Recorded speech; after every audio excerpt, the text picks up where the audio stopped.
Bonjour et bienvenue sur Charging Station pour un nouvel essai électrisant, celui aujourd'hui de la version 100% électrique de la Mercedes GLB, c'est la Mercedes EQB.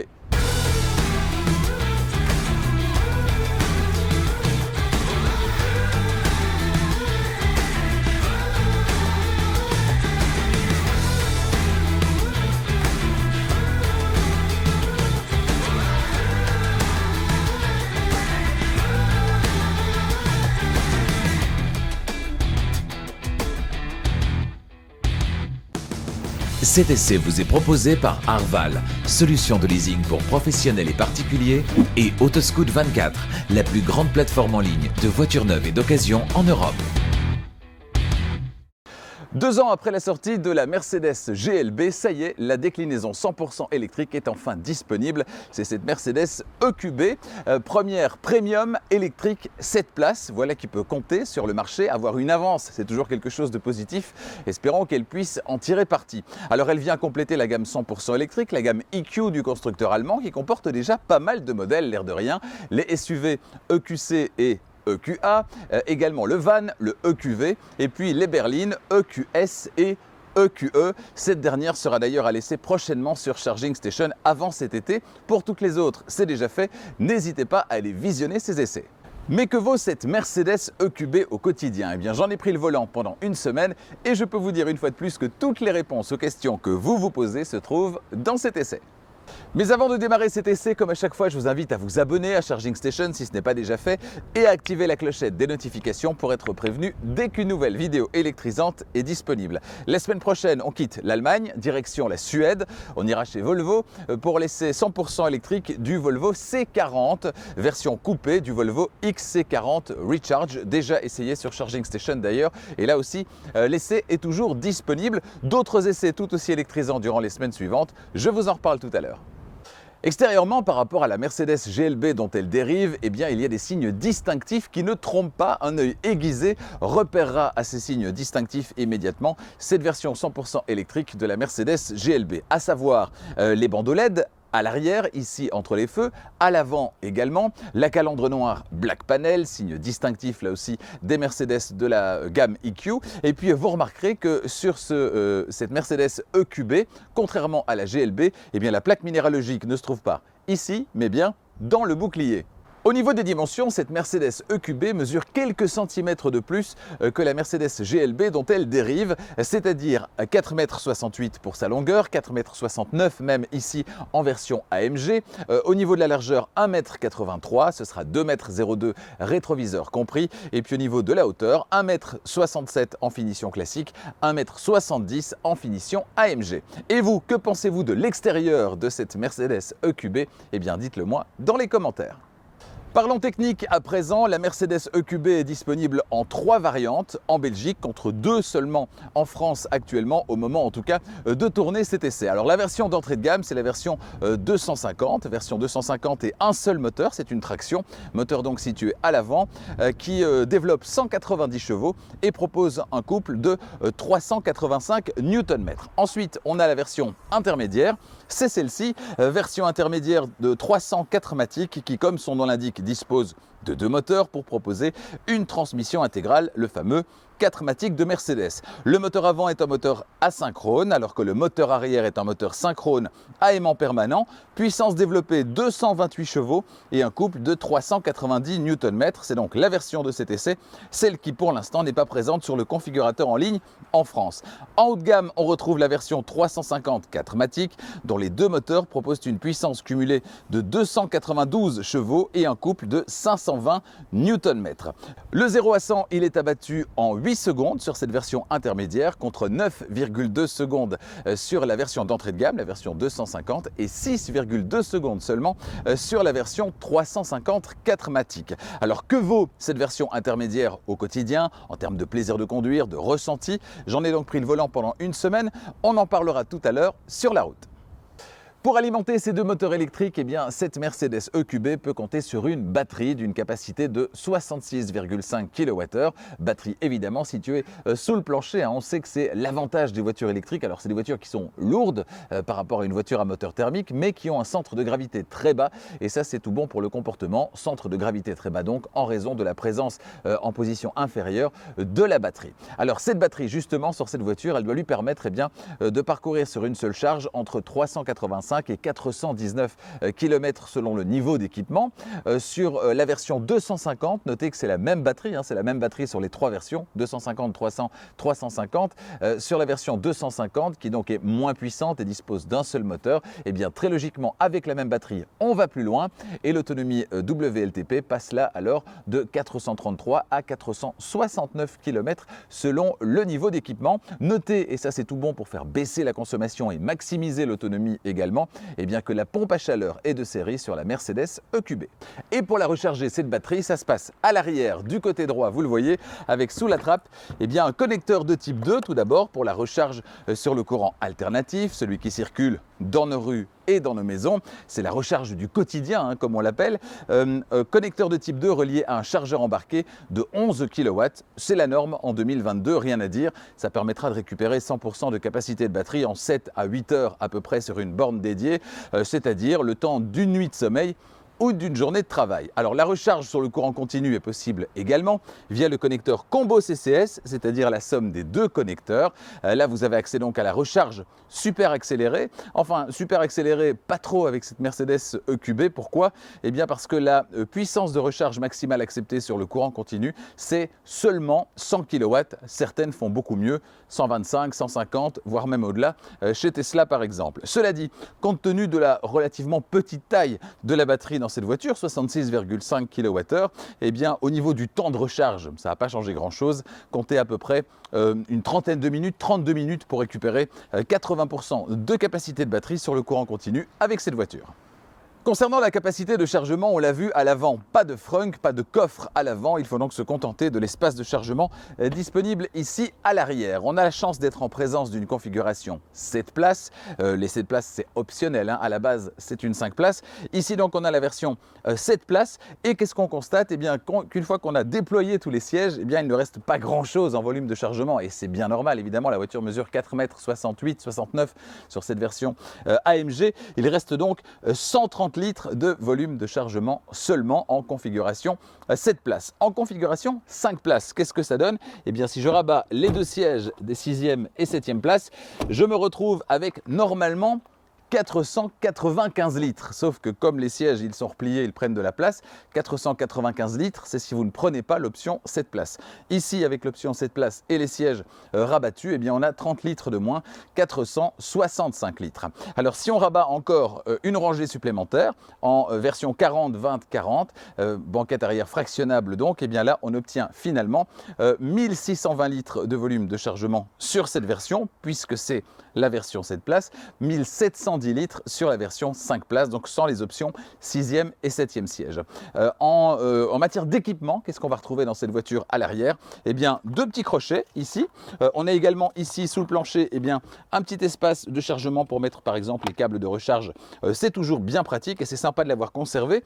Et puis à gauche ici, une prise 12 volts de type allume-cigare.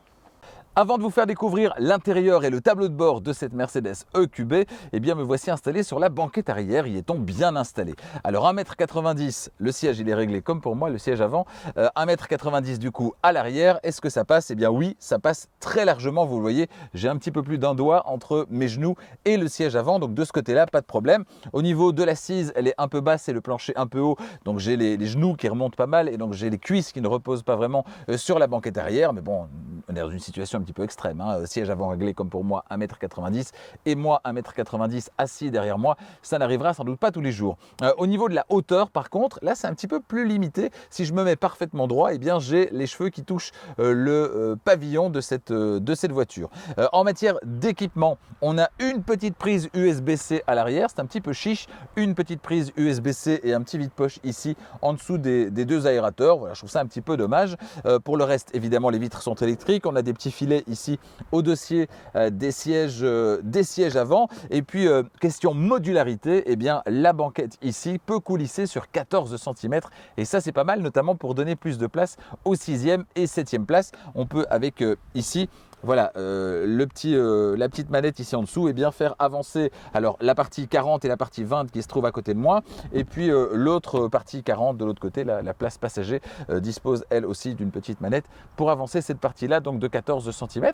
C'est plutôt pas mal, c'est plutôt chouette, c'est plutôt sympa, et en termes de modularité, ça amène un vrai plus parce que tel quel, évidemment, c'est bien, on a de la place, mais évidemment derrière, il ne faut pas avoir de jambes. Donc voilà, si vous voulez transporter confortablement tout le monde, il va falloir trouver des compromis, et on va pouvoir trouver des compromis grâce à cette banquette qui est coulissante. Donc ça, c'est pour la bonne nouvelle.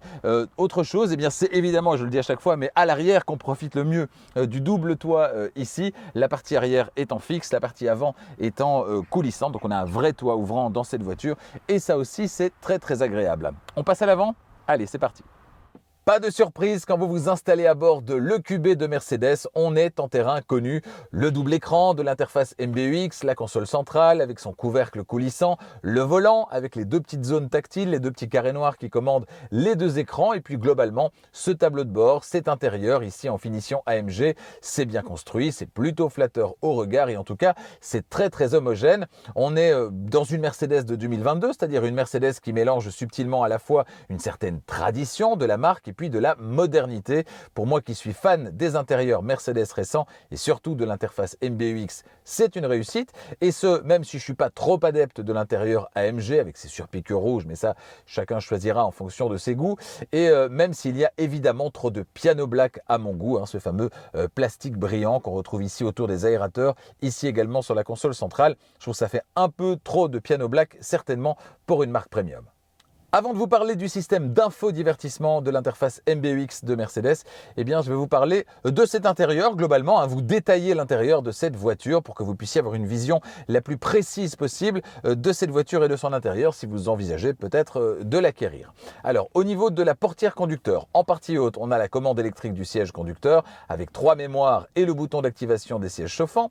En partie intermédiaire, la poignée d'ouverture, le verrouillage centralisé et dans le prolongement de la coudoir, les vitres et rétroviseur électrique. Et puis tout en bas, à droite du vide-poche, on a la commande d'ouverture, fermeture du coffre. Fermeture et ouverture électrique, on l'a dit et on l'a vu tout à l'heure. À gauche du volant sur le tableau de bord, le frein de parking électrique, la gestion des phares, les anti-brouillards et l'intensité de l'éclairage des deux écrans.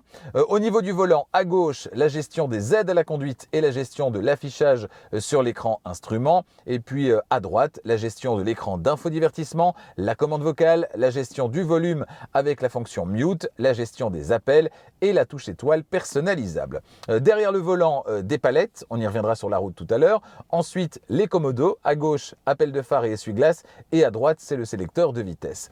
Derrière le volant, ensuite, eh bien, on a un premier écran, l'écran instrument d'une diagonale de 10,25 pouces, dont l'affichage est personnalisable depuis la partie de gauche du volant. Alors, qu'est-ce que ça donne exactement? C'est tout à fait comme dans les autres Mercedes avec cette interface MBUX, c'est-à-dire qu'avec ce petit pavé tactile, eh bien, vous allez pouvoir vous retrouver dans une zone ou dans une autre. Là, on est dans la partie centrale et on peut naviguer vers le haut ou vers le bas, voilà, pour passer d'un menu à l'autre. Je peux aussi aller en partie de gauche, vous le voyez, c'est le cadran de gauche qui est cerclé de bleu maintenant, et là je peux obtenir également voilà, d'autres informations, afficher d'autres informations, des informations liées à la conduite, l'information liée à l'heure par exemple, la vitesse, la radio par exemple. Moi je suis resté sur la vitesse. Et je peux basculer de la même manière à droite, voilà, et obtenir là aussi d'autres informations qui ne sont pas les mêmes qu'à gauche, vous le voyez, les forces G par exemple, la navigation, ici la consommation, etc., etc. On va rester ici sur la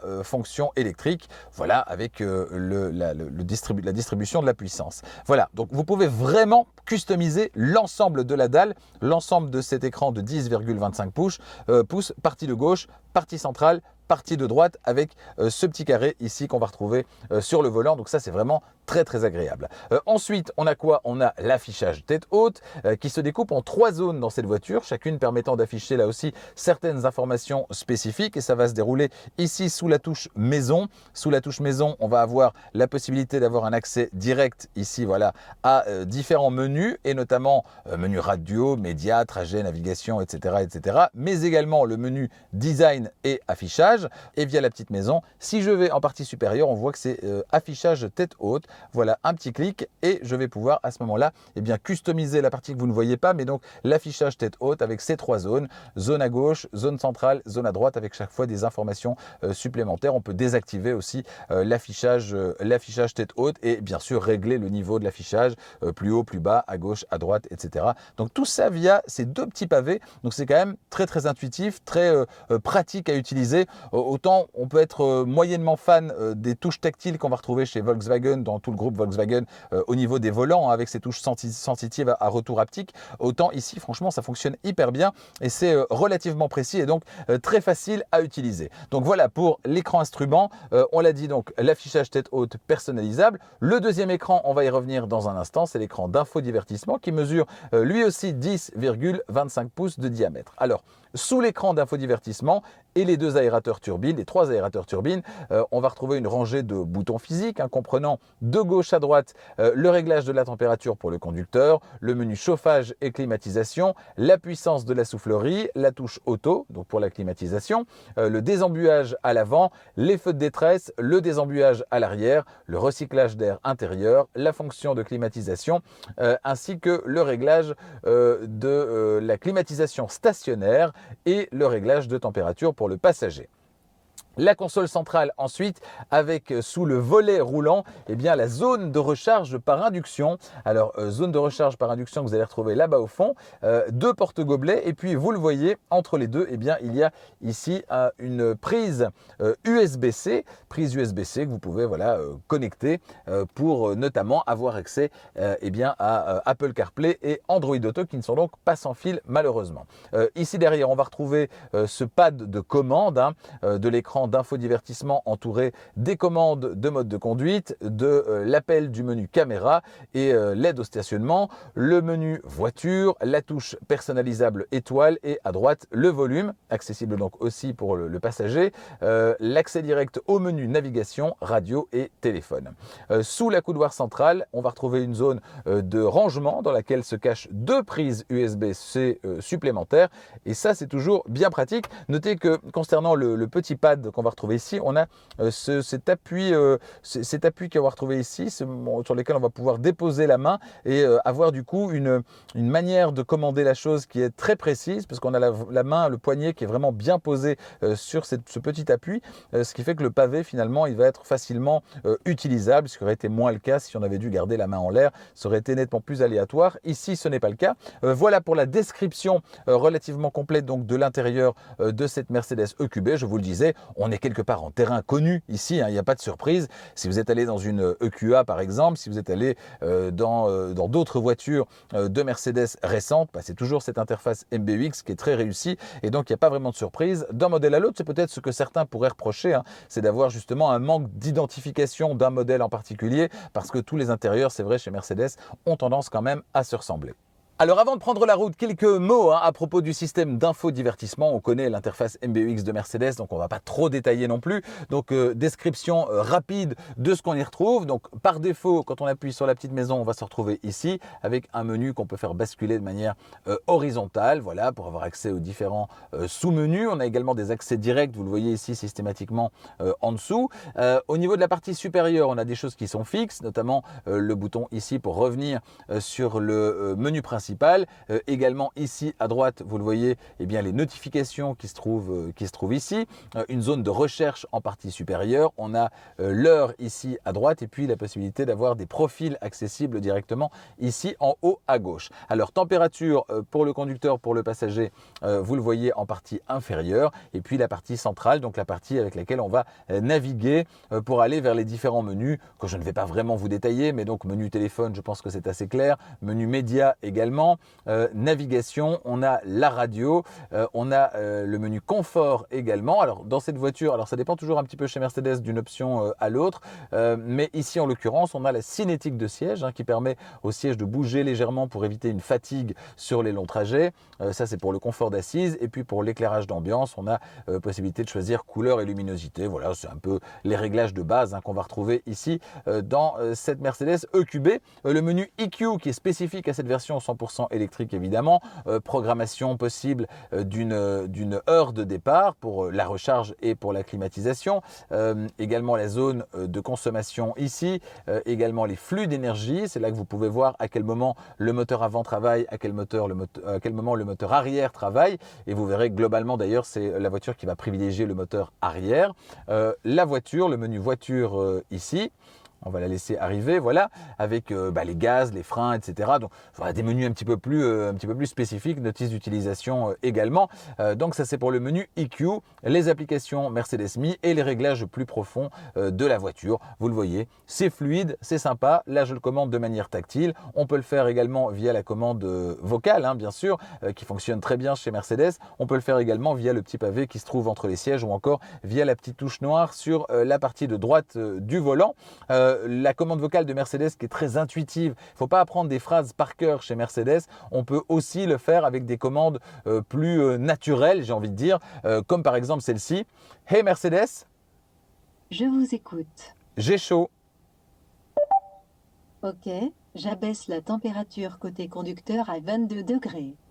Voilà, elle comprend avec j'ai chaud que la température est donc trop élevée, et elle abaisse la température, et elle comprend que c'est le conducteur qui est en train de lui parler, et donc elle comprend que c'est le siège conducteur qu'elle doit régler, en tout cas la partie conducteur en matière de chauffage. Donc voilà, une interface qui est très très bien faite, très avancée, que ce soit visuellement ou avec l'assistant Mercedes.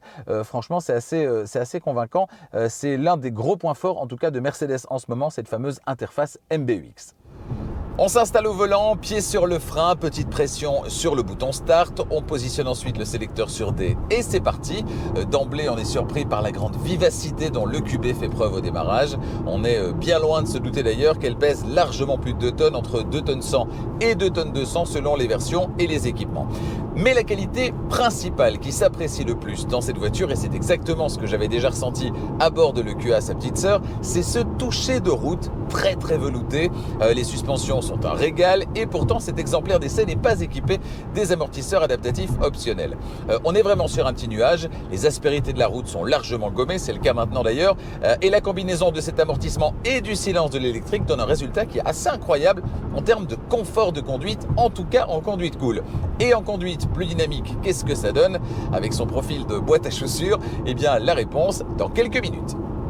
Pour compléter ce confort, il y a les sièges. Évidemment, ils sont, vous l'avez vu, à réglage électrique dans cette voiture avec 3 mémoires, et ce pour le conducteur comme pour le passager. L'amplitude des réglages est satisfaisante, même si, comme dans beaucoup de voitures, eh bien, les grands dont je fais partie auraient aimé que le volant puisse reculer davantage. Les sièges sont recouverts de simili-cuir Artico et de microfibre Dynamica dans cet exemplaire d'essai en finition AMG Line, mais du vrai cuir est évidemment disponible en option. Il vous donne d'ailleurs accès aux sièges ventilés. Sur ce modèle d'essai, le régulateur de vitesse n'est pas adaptatif, mais c'est évidemment disponible en option.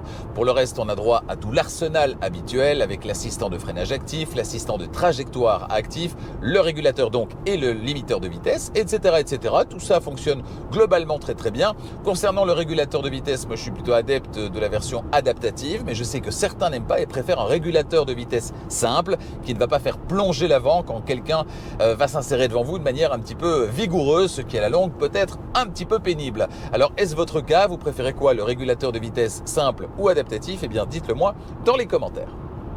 Sur la route, on ne va pas se mentir, on sent évidemment qu'on est dans une voiture assez imposante, ce qui est à la fois rassurant, mais n'incite pas non plus à conduire de manière particulièrement sportive. Cela dit, si l'envie vous prend d'opter pour une conduite plus dynamique, eh bien sachez que malgré son profil de boîte à chaussures, cette EQB ne va pas prendre en roulis excessif, et ça c'est une bonne nouvelle. Elle vire relativement à plat, même sans les suspensions adaptatives. Cela dit, ça ne va pas en faire non plus une voiture de sport, on est bien d'accord. Alors on prend du plaisir au volant de cette voiture, mais ne vous y trompez pas, le plaisir numéro 1 dans le QB, c'est bien sûr le confort qu'elle procure aux conducteurs et aux passagers. Si les bruits de roulement sont bien maîtrisés dans cette voiture, eh bien j'en dirais pas autant des bruits aérodynamiques. Alors rien de rédhibitoire évidemment, le silence de fonctionnement il est toujours très agréable dans cette voiture et il vient rehausser la sensation de premium au volant de cette EQB. Mais il y a quand même un niveau de bruit qui me semble-t-il est un petit peu supérieur à la moyenne, en tout cas au niveau des bruits aérodynamiques, au niveau des fenêtres, au niveau des rétroviseurs. Cela dit, rien d'étonnant avec le profil de cette voiture qui n'a rien de celui d'un cigare. Vous souhaitez tracter une charge avec cette voiture, eh bien sachez que cette Mercedes EQB vous permettra de tracter une charge freinée de 1710 kg maximum, c'est pas mal. Non freinée par contre, ce sera uniquement 495 kg et ça c'est en dessous de la moyenne. Les modes de conduite disponibles, ils sont au nombre de 4 dans cette voiture. C'est du classique, confort, le mode par défaut, le bon compromis entre performance et consommation. Eco qui propose une autonomie plus grande au prix d'une dégradation des performances. Le mode sport, là c'est tout le contraire, des performances maximales et une consommation qui va évidemment grimper. Et puis individual, vous ajustez vous-même les différents paramètres pour finalement vous concocter votre mode de conduite. Le diamètre de braquage, il est de 11,7 mètres dans cette voiture, une valeur qui est dans la moyenne et pourtant ce ne serait pas lui rendre hommage que de parler uniquement de moyenne parce que la sensation au volant c'est d'avoir un diamètre de braquage plus court, ce qui n'est pourtant pas le cas. Mais à plusieurs reprises j'ai dû faire des demi-tours et je pensais arriver sur la butée et en fait j'en avais encore un petit peu sous la pédale si je puis dire ou plutôt dans le volant et donc j'ai pu braquer plus court que ce que j'imaginais. Donc la sensation, les chiffres c'est qu'on est dans la moyenne mais la sensation c'est que cette voiture elle braque finalement plus court que ce qu'on imagine. Concernant le freinage, l'attaque de la pédale de frein n'est pour une fois pas trop molle. On obtient assez vite un freinage convaincant, assez vite je veux dire dès le début de la course de la pédale de frein, ce qui n'était pas le cas, souvenez-vous, sur la grande Mercedes classe S hybride rechargeable, où là la pédale était vraiment très molle, c'était pas très agréable. Le freinage est ici facile à doser dans cette EQB, mais l'idéal c'est évidemment de ne jamais, ou presque, y avoir recours. Alors comment ça? Grâce évidemment à la récupération d'énergie réglable sur plusieurs niveaux. Avec les palettes derrière le volant, vous adaptez le niveau de récupération d'énergie et donc le niveau de ralentissement quand vous levez le pied de l'accélérateur. Par défaut, la voiture est en mode D, elle revient d'ailleurs en mode D à chaque redémarrage, ce que certains vont regretter. Avec quand vous levez le pied, eh bien en ralentissement naturel, moyen, c'est-à-dire semblable à celui d'une voiture à moteur thermique quand on soulage l'accélérateur. Vous tirez la palette de droite pour passer en mode D+, et la voiture ralentit moins, le ralentissement devient faible. Alors on n'est pas sur une voiture qui va passer en roue libre, on est vraiment sur un ralentissement qui est inférieur.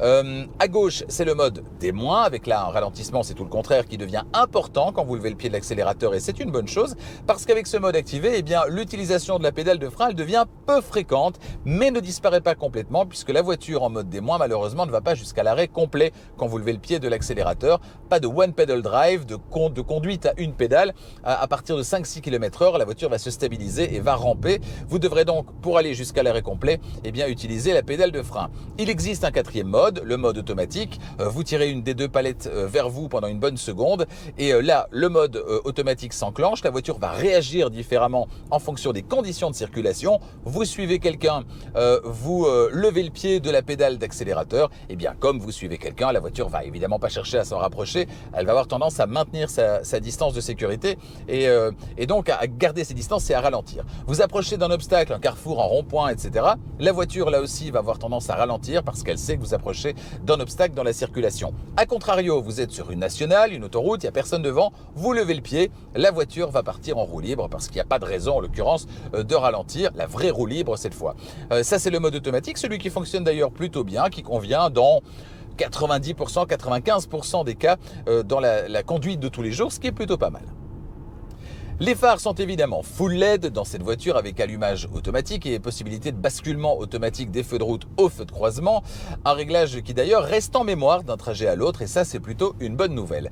Ils offrent un éclairage très performant, les phares de cette voiture. Le basculement automatique est très bien réglé, ça éclaire fort et quand il faut et quand c'est possible, c'est-à-dire quand vous ne croisez ni ne suivez personne. Alors, petit détail, je n'ai pas vu dans les options disponibles sur cette voiture la possibilité d'avoir des feux adaptatifs. Je ne sais pas si ce n'est pas proposé à la base ou bien si ce n'est plus proposé temporairement suite à la pénurie mondiale de semi-conducteurs. On a vu que dans la Polestar 2 par exemple, essayée la semaine dernière, c'est normalement proposé mais ça ne l'est plus actuellement. Le pack pilote a été réduit parce que voilà, il y a pénurie de semi-conducteurs pour le moment et donc le prix a été réduit mais le contenu aussi. Je ne sais pas si c'est le cas aussi sur cette voiture ou si ce n'est pas proposé du tout. Donc là, renseignez-vous auprès de votre concessionnaire. Un sujet qui vous intéresse, la consommation et l'autonomie réelle de cette voiture. Alors l'autonomie théorique de cette version sur une seule charge, c'est 419 km en cycle mixte selon la norme WLTP. La température durant cette semaine, elle se situait entre 5 et 15 degrés. Là, on est à 14 degrés. Dans ces conditions, je suis arrivé à une moyenne de 22,5 kWh au 100. Attention, j'ai roulé normalement avec tous les équipements activés en me faisant plaisir de temps en temps avec l'accélérateur et donc sans chercher à battre des records d'autonomie. Compte tenu de cette moyenne, eh bien, la batterie sera vide après un petit peu moins de 300 km si vous les faites comme moi sur plusieurs voyages, donc en comptant une remise à température à chaque fois de l'habitacle et de la batterie. Si vous les faites en une fois, vous pourrez peut-être dépasser très légèrement les 300 km. En été et avec le pied plus léger, vous devriez pouvoir vous rapprocher, voire passer en dessous des 20 kWh au 100, ce qui permettra de tendre vers les 350 km. Voilà pour les chiffres observés durant cette semaine d'essai. Avant de passer à la conclusion, parlons du prix de cette Mercedes EQB, disponible en Belgique à partir de 57 959 €. Il s'agit pour ce prix-là de la version d'entrée de gamme, la version à 2 roues motrices et un seul moteur, la version 250, en finition Business Line. En France, la version d'entrée de gamme, toujours en 250, c'est la version Progressive Line, disponible à partir de 54 700 €. C'est sensiblement moins cher dans l'Hexagone. Une fois n'est pas coutume, il est bon de le signaler. Alors la version que vous avez sous les yeux, c'est la version 300 4matic en finition AMG, disponible en Belgique, pas encore en France, on l'a dit, disponible en Belgique à partir de 66 913 €. Donc ça réclame un effort supplémentaire quand même de 9 000 € par rapport au prix de la version de base. Quelle que soit la version que vous convoitez, eh bien rendez-vous sur votre site internet Mercedes National sur le configurateur en ligne, histoire de configurer votre prochaine Mercedes EQB et déterminer votre prix. Toujours concernant le prix, Arval, vous le savez, partenaire de Charging Station, eh bien, propose des formules très intéressantes pour les professionnels et pour les particuliers. Alors pour les professionnels, les entreprises, les indépendants, ce sera le leasing opérationnel qu'on connaît depuis un certain temps maintenant. Et pour les particuliers, eh bien, c'est relativement nouveau et vous êtes nombreux à faire confiance à cette nouvelle formule parce que dans le contexte économique qu'on connaît, le contexte d'évolution technologique également, eh bien, c'est une formule qui est très intéressante parce qu'une formule sans surprise et notamment pas de mauvaise surprise. Parce que dans l'automobile, les surprises sont rarement bonnes. Voilà. Donc pas de surprise, pas de mauvaise surprise. Ça, c'est la formule du private lease. Pourquoi ? Eh bien parce que dans un cas comme dans l'autre, que ce soit en leasing opérationnel ou en private lease, vous payez un montant tous les mois qui est le même du premier au dernier mois. Et tout est compris, vous avez un nombre de kilomètres que vous déclarez au départ et vous essayez de vous y tenir, en tout cas de vous en approcher le plus à l'arrivée. Et franchement, c'est une formule qui n'a aucun désavantage, qui n'a que des avantages et notamment, je le disais, dans le contexte économique actuel et dans le contexte technologique actuel. On ne sait pas ce que vaudra une voiture électrique dans 4 ans, dans 5 ans, une voiture hybride rechargeable également. Et bien là, vous n'avez pas à vous en soucier puisqu'à la fin du contrat, vous remettez simplement les clés et la voiture et c'est réglé. Si vous voulez obtenir une offre, alors je tiens à rappeler que sur arval.be, il y a bien sûr des offres temporaires, il y a quelques exemples également, mais vous pouvez bien sûr les contacter pour demander une offre pour n'importe quelle voiture que vous convoitez, que ce soit donc pour un leasing pour les particuliers, donc un private lease, ou un leasing pour professionnels, les entreprises et les indépendants, le leasing opérationnel. Rendez-vous donc sur arval.be si vous êtes en Belgique et si vous voulez une offre. Rendez-vous également sur arval.fr si vous êtes en France. Les formules sont un petit peu différentes mais tout aussi intéressantes. Vous trouvez qu'en 2022, acheter une voiture électrique ou hybride rechargeable, c'est encore un peu cher. Vous trouvez peut-être surtout qu'en 2022, acheter une voiture, c'est juste très compliqué en raison des délais de livraison qui sont juste insupportables, en raison de la pénurie, on le sait, de pièces détachées, de semi-conducteurs dans le milieu de l'automobile. Eh bien, bonne nouvelle, j'ai une solution pour vous. Cette solution, c'est Autoscout24, la plus grande plateforme de vente de voitures en Europe. Et sur Autoscout24, nouveau partenaire de Charging Station, je les salue, eh bien, vous retrouvez actuellement plus de 80 000 voitures disponibles immédiatement, dont plusieurs milliers, près de 5000 sont déjà des voitures électrifiées. Parmi toutes ces voitures disponibles, des voitures neuves également, plusieurs milliers de voitures neuves sont disponibles là aussi, dont un bon millier déjà sont des voitures électrifiées. Alors la bonne nouvelle, c'est qu'il y a une nouvelle homepage, une nouvelle page d'accueil sur Autoscout24 et quand vous entrez des critères de recherche, vous obtenez des résultats encore plus personnalisés qui collent à vos attentes et à vos aspirations en matière de recherche de voitures. Des liens sont également disponibles, des liens directs vers certaines catégories, ça aussi c'est bien pratique, liens vers les voitures neuves, liens vers les citadines par exemple, ou bien liens vers les voitures électrifiées. Vous obtenez donc des résultats précis directement dans une catégorie en particulier. Si vous ne l'avez pas encore fait, rendez-vous donc sur autoscout24.be pour la Belgique, autoscout24.fr pour la France.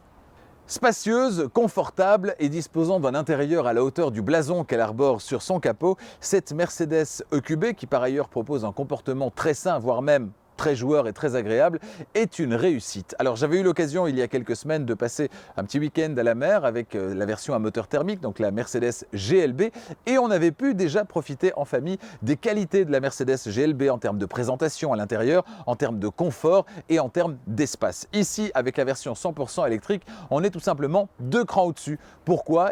Parce qu'en plus de toutes ces qualités qui sont toujours bien présentes dans cette Mercedes EQB, on obtient en plus du silence, et le silence, ça ajoute vraiment du premium au premium, et puis davantage de performance, et notamment en matière de couple, de relance, c'est beaucoup plus dynamique à bord de cette version 100% électrique, le couple de l'électrique aidant évidemment.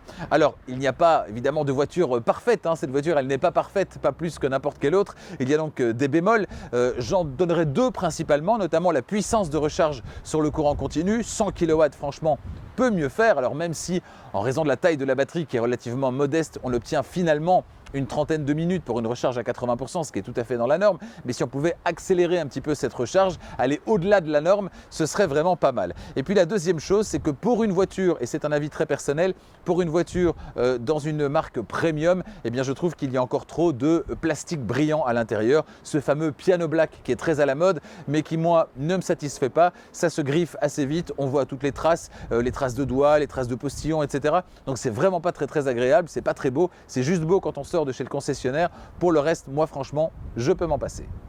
A bientôt sur Charging Station pour d'autres essais électrisants. La semaine prochaine, je vous l'ai dit, on sera chez Volvo avec l'essai de la Volvo C40, déclinaison coupée de la Volvo XC40, le petit SUV de la marque suédoise. Ensuite, on ira chez Cupra.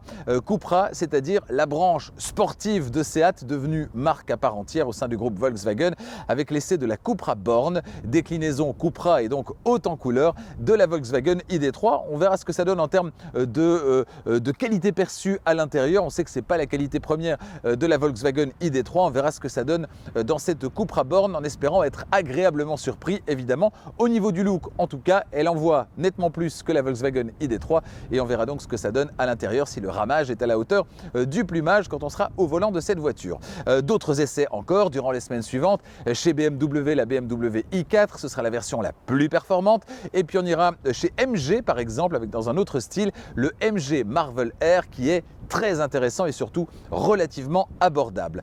Pour toutes ces bonnes raisons, abonnez-vous à Charging Station si ce n'est pas déjà fait et activez la clochette des notifications pour être prévenu dès qu'une nouvelle vidéo électrisante est disponible. Si vous voulez soutenir Charging Station, vous pouvez le faire en partageant les vidéos qui vous ont plu évidemment, et puis vous pouvez le faire également en activant la souscription via un ordinateur. Vous cliquez sur le bouton rejoindre et vous pourrez à ce moment-là, pour moins d'€1 par mois, bénéficier de 2 avantages principaux. Le premier, ce sera mes conseils tout simplement. Vous pouvez m'envoyer un petit message et je vous répondrai avec grand plaisir si vous souhaitez passer à l'électrique ou changer de voiture électrique. J'ai essayé des dizaines de voitures durant les 3 dernières années. Je pourrais donc vous conseiller au mieux en fonction de vos critères. Et puis le deuxième avantage, c'est que vous allez pouvoir accéder aux vidéos Charging Station avant tout le monde, c'est-à-dire dès qu'elles sont uploadées sur la plateforme YouTube, sans attendre le dimanche à 18 h, donc parfois avec près d'1 semaine d'avance sur la diffusion du dimanche à 18 h. Je vous souhaite une excellente semaine. Merci encore de votre fidélité à Charging Station et à bientôt.